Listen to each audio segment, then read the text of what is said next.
தமிழகத்தின் சட்டம் ஒழுங்கு சீரழிந்து விட்டதாகவும் நேர்மையாக வேலை செய்யும் அதிகாரிகளை அரசு வேலை செய்ய விடுவதில்லை என்றும் தமிழக மக்கள் முன்னேற்ற கழகத்தின் நிறுவன தலைவர் ஜான் பாண்டியன் குற்றம் சாட்டியுள்ளார்.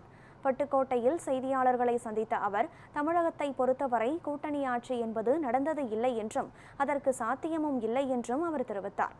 தொடர்ந்து பேசிய அவர், தமிழகத்தில் சட்டம் ஒழுங்கு சீர்குலைந்து விட்டதாகவும் மயிலாடுதுறையில் டிஎஸ்பி மீது நடவடிக்கை எடுக்கப்பட்டுள்ளது தவறு என்றும் அவர் தெரிவித்தார். மேலும் 2026 தேர்தலில் தமிழக முன்னேற்ற கழகம் உள்ள கூட்டணி கட்சிதான் வெற்றி பெறும் என்றும் தெரிவித்தார். ஆகஸ்ட் 24ஆம் தேதி தமிழக மக்கள் முன்னேற்ற கழகத்துடைய 25வது வெள்ளி விழாவை முன்னிட்டு அதற்காகவும்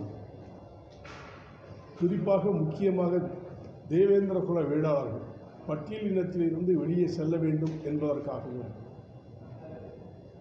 இதோடு மட்டுமல்லாமல் அனைவரையும் ஒருங்கிணைத்து சமூக சமத்துவ மாநாடு ஆகஸ்ட் 24 திண்டுக்கல்லில் நடத்துகிறார். அது விஷயமாக எல்லா மாவட்டங்களிலும் தமிழகத்தில் இருக்கிற அனைத்து மாவட்டங்களிலும் சுற்றுப்பயணித்து தமிழக மக்கள் முன்னேற்ற கழகத்தின் சார்பில் நான் சென்று கொண்டிருக்கிறேன். கிராமமாக சென்று